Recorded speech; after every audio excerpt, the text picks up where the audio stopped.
Bienvenidos a Amu Curiosos, yo soy Amu Neuroscience and Biology, o Amu mejor dicho.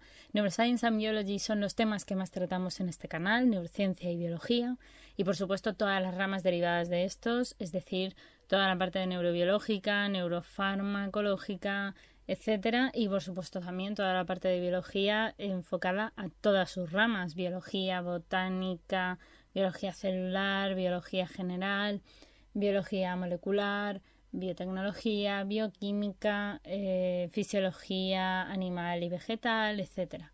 Vamos a hablar de un montón de cosas en este canal, así que si te gusta, te invito a que te quedes. Por supuesto también, y si no eres tanto de ver vídeos o tal, pues también tenemos un canal de Twitch para que sea más interactivo y más de directos. También tenemos un canal de Discord, también tenemos un montón de redes sociales donde publicamos cositas.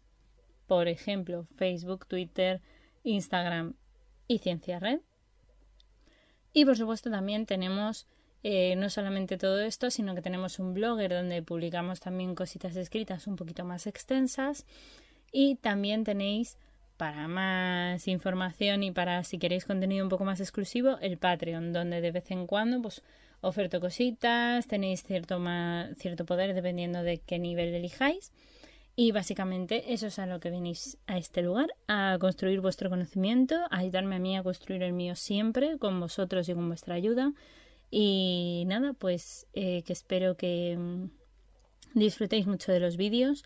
Muchísimas gracias a todos aquellos que os queréis unir a esta maravillosa comunidad de Amu Curiosos, dejando un like, dejando un comentario y o directamente suscribiéndoos. Llevamos ya 3 años haciendo divulgación, así que esperamos mejorar todavía más. Y pues nada, bienvenidos a la aventura y que la disfrutéis muchísimo. Un abrazo enorme y comenzamos. Habiendo comentado los principales grupos de los linfocitos T cooperadores, entre otros, tenemos también que hablar, como ya vimos en el vídeo previo, que había otros tipos también de linfocitos T, tenemos que hablar de otros subgrupos que son un poco menos conocidos que el TH1, TH2 y TH17, pero que, por supuesto, son súper importantes.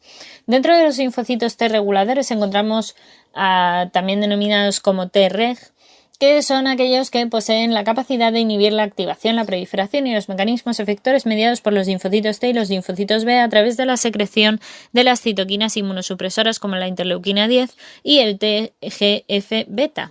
Es el factor de crecimiento, por cierto, transformador beta, ¿vale? Que inhibe así el desarrollo de los subgrupos TH1 y TH2, como ya creo que hemos comentado en algún momento, y si no, pues para que lo unáis con el vídeo anterior. Desempeñando en cualquier caso un papel crucial en tanto a la tolerancia frente al propio organismo y a todo lo propio, al limitar también la capacidad de esas células T autoinmunitarias. Algunos linfocitos Treg son aquellos que provienen directamente del timo y se denominan Treg naturales o NTreg. Otro tipo de linfocitos Treg que se generan a partir de los TCD4 vírgenes es tras el reconocimiento del antígeno en presencia de este factor de crecimiento transformador beta o TGF-beta, por lo que reciben el nombre del Treg inducibles o iTreg. Asimismo, las células T reguladoras se caracterizan por la expresión en las células en la superficie celular del CD4, el CD25 y el FOXP3, que por cierto el FOXP3 es un factor de transcripción fundamental para el desarrollo y también para la función de los linfocitos T reguladores. De hecho, hay una rara enfermedad autoinmune denominada el síndrome de IPEX que está causado por mutaciones en este gen FOXP3, y por otra parte también comentaros que la interleuquina 2 promueve la diferenciación de los linfocitos T en el subgrupo regulador y es también necesaria para el mantenimiento de esta población celular. Así, la IL-2 está activa como parte del factor de transcripción del STAT5 que puede potenciar la expresión de este FOXP3, así como de otros genes implicados para que se den las funciones adecuadas en los linfocitos Treg. Por cierto, la interleuquina 10, que también la he comentado antes, también produce algunos linfocitos B. Se ha demostrado que poseen incluso funciones supresoras de la inmunidad y reciben también el nombre de linfocitos B reguladores. Esto como pequeño inciso porque se ha descubierto hace no mucho, creo recordar. Los linfocitos T FH, que son otro tipo u otro subtipo de linfocitos T muy importantes son los helper foliculares, por eso son FH, ¿vale? Son aquellos que colaboran con los linfocitos B, permitiéndoles su posterior diferenciación en células plasmáticas productoras de anticuerpos, expresando así cantidades elevadas del CXCR5, con un receptor de la quimioquina, el CXCL13, producido por las células dendríticas foliculares, pero no expresan el CCR7, lo que determinará que se localicen en los folículos de los ganglios linfáticos. Además del CXCR5, los linfocitos TFH son aquellos que expresan ICOS, PD1 y el factor de transcripción BCL6. La interacción entre el coestimulador ICOS, que se expresa en estos linfocitos, y el ligando ICOS, que se expresa en los linfocitos B activos, es el que promueve la diferenciación de los linfocitos en TFH. De manera que estos linfocitos secretan interleuquina 21, que es una citoquina necesaria para el desarrollo del centro germinal y que contribuye también a la generación de células plasmáticas. Dentro de los linfocitos, ya hemos acabado con los linfocitos TCD4, pero también hemos hablado de todos los helpers, por tanto, que hay y todas esas variedades, pero tenemos que hablar también de los linfocitos TCD8, que son los efectores y por tanto no los cooperadores. Esta activación de los linfocitos TCD8 es importante también porque, al igual que los linfocitos TCD4, los linfocitos de tipo TCD8 o linfocitos T citotóxicos o TC son los que deben extravasarse, en este caso, hacia los órganos linfoides secundarios a fin de reconocer a su antígeno específico, el cual es presentado por las células dendríticas en el área T. La activación de los linfocitos TCD8 requiere, por tanto, de dos señales. La primera es el reconocimiento antigénico por parte del TCR, que es la primera señal. El TCR, de hecho, reconocerá péptidos presentados por las células dendríticas en el contexto de moléculas del complejo principal de histocompatibilidad de clase 1, y la presencia de señales coestimuladoras, que será la segunda señal, y es que la señal coestimuladora necesaria para la activación de los linfocitos TCD8, que además permite la generación de linfocitos T de memoria, es mayor que la requerida por los linfocitos TCD4. Para que esta señal sea suficiente, los linfocitos de tipo CD8 necesitan la presencia y colaboración de los linfocitos TCD4 que hemos visto ahora mismo o hemos terminado de ver ahora mismo y que también vimos en vídeos previos. Las células dendríticas interactúan sobre todo con los linfocitos TCD4 e inducen su activación de manera que incrementan la expresión del CD40L, que interacciona con la molécula CD40 expresada en la superficie de la célula dendrítica. Esta interacción supone un aumento de la expresión de las moléculas CD80 o B7-1 y de la CD86 o B7-2, con lo que las células dendríticas son capaces de generar una segunda señal necesaria para la activación de los linfocitos T citotóxicos. Este proceso normalmente se denomina emisión de licencia de las células presentadoras de antígeno. Esta segunda señal será sobre todo la responsable tanto de la producción de la interleuquina 2 como de la síntesis del receptor de alta afinidad para la interleuquina 2 precisamente. Son procesos, por tanto, necesarios para la expansión del clon de los linfocitos TCD8. La colaboración de los linfocitos TCD4 también es necesaria para la generación normalmente y el mantenimiento de los linfocitos TCD8 de memoria, que requieren además de la presencia de citoquinas inflamatorias en el momento del reconocimiento antigénico. La interacción de los linfocitos TCD4 puede darse antes de la unión de las moléculas puede darse antes de la unión de la célula dendrítica con el linfocito TCD8 o de forma simultánea. De hecho, en muchos casos se da de manera simultánea. Así, los mecanismos efectores de los linfocitos TCD8 implican los siguientes pasos. Los linfocitos TCD8 desempeñan el papel central en la inmunidad antiviral, como ya dijimos, y participan además en la respuesta inmune generada contra otros patógenos intracelulares, como las bacterias intracelulares, por ejemplo. La destrucción de las células infectadas por virus requieren que el TCR reconozca, por tanto, péptidos asociados a moléculas del complejo principal de histocompatibilidad de clase 1. Todas las células nucleadas del organismo expresan moléculas de este complejo principal de histocompatibilidad de clase 1 en su membrana y son por tanto susceptibles de presentar péptidos de diferenciación. Son susceptibles de presentar péptidos a los linfocitos T citotóxicos cuando son infectadas por virus. Sin embargo, la activación de los linfocitos TCD8 conduce a una diferenciación en dos perfiles efectores en diferentes funciones. Uno es la destrucción de las células infectadas por citotoxicidad, como ahora veremos, y el otro sería la producción de citoquinas inflamatorias como el interferón gamma y el factor de necrosis tumoral alfa. Por un lado tenemos la citotoxicidad. La función de citotoxicidad de los linfocitos T CD8 consiste en la lisis y destrucción de las células afectadas tras su encuentro con el antígeno específico. Así, el linfocito requiere de aproximadamente 5 días para su activación y expansión clonal, durante los cuales se produce la síntesis de proteínas necesarias para esa actividad citotóxica.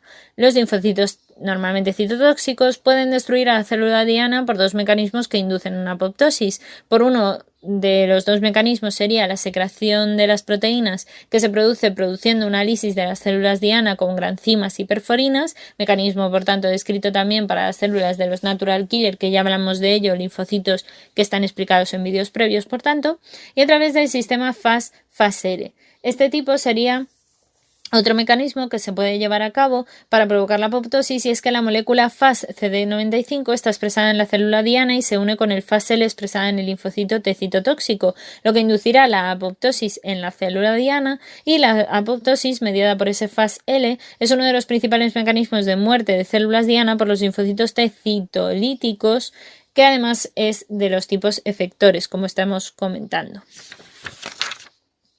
La producción de las citoquinas inflamatorias, que sería el otro mecanismo, es con el factor de necrosis tumoral alfa, que posee una actividad inflamatoria, y el interferón de tipo gamma, que participa en la activación de los macrófagos y en la diferenciación, por tanto, de los linfocitos T CD4 vírgenes hacia el perfil de la TH1 o de los TH1 dentro de los distintos tipos, que ya lo vimos, y los linfocitos de tipo T citotóxicos también producen quimioquinas inflamatorias, que además contribuirán al reclutamiento celular en el tejido infectado.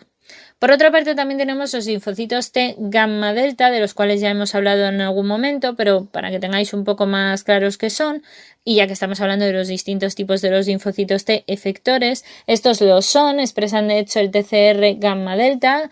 En general, de hecho, son menos del 5% de los linfocitos T que se encuentran y están presentes en elevadas concentraciones en el epitelio, por lo que se conocen como los linfocitos intraepiteliales, y no reconocen antígenos peptídicos asociados a moléculas del complejo principal de histocompatibilidad, sino que en general reconocen ligandos no peptídicos. Aún, de hecho, no se conoce bien la función de estas células. Los linfocitos NKT o Natural Killer T Cells, también llamados así en inglés, se desarrollan en el timo y se caracterizan por la expresión de los marcadores característicos de los linfocitos NK, como es el CD56 y los complejos TCR, con una cadena TCR alfa invariante. Esta cadena se caracteriza por una región variable codificada por un segmento génico, que es el V-alfa-24 J-alfa-18 reordenado, con una poca o nula diversidad de la unión, asociado así a unas 3 cadenas de tipo beta. Debido a esta diversidad limitada entre células, se denominan o se llaman también linfocitos NKT invariantes o INKT. De manera que reconocen antígenos lipídicos presentados por el CD1D, una molécula similar al complejo principal de histocompatibilidad de tipo 1, por lo que pueden mediar respuestas inmunitarias innatas contra microorganismos como las micobacterias, que tienen paredes celulares ricas en lípidos, y una vez están activadas son capaces de producir con rapidez citoquinas de tipo interleuquina 4 o interferón gamma.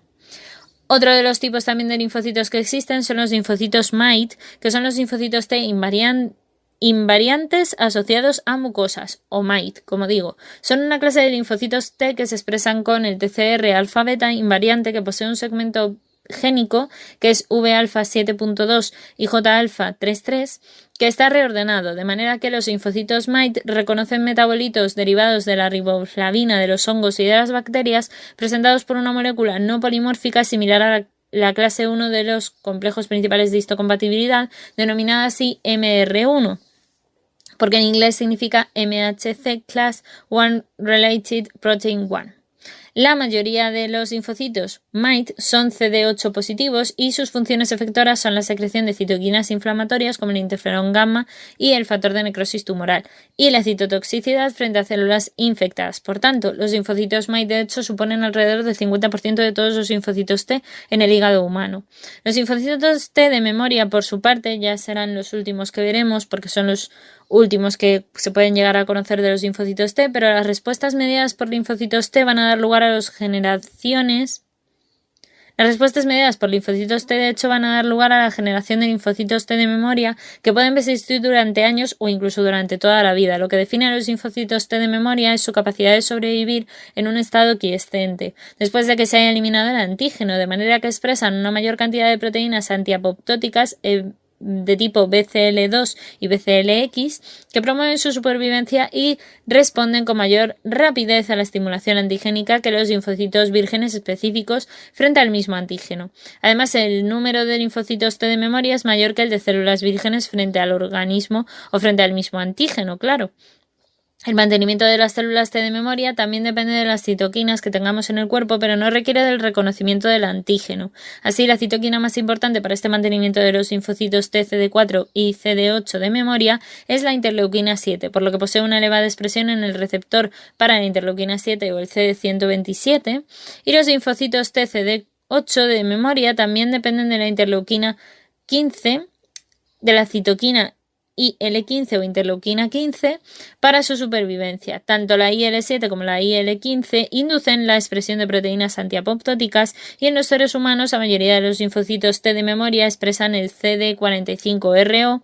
También el CD44 y el BCL2 son marcadores en este caso de los linfocitos T de memoria, que creo que ya os lo comenté previamente, pero ya que hablamos de ellos, lo repetimos porque es muy importante. Pues hasta aquí por hoy, muy curiosos. That's all, folks. Espero que os haya gustado mucho el vídeo. Dejar un like, un comentario y una suscribida si no lo habéis hecho ya. Y nos vemos en el próximo vídeo. Que la ciencia y la fuerza os acompañe.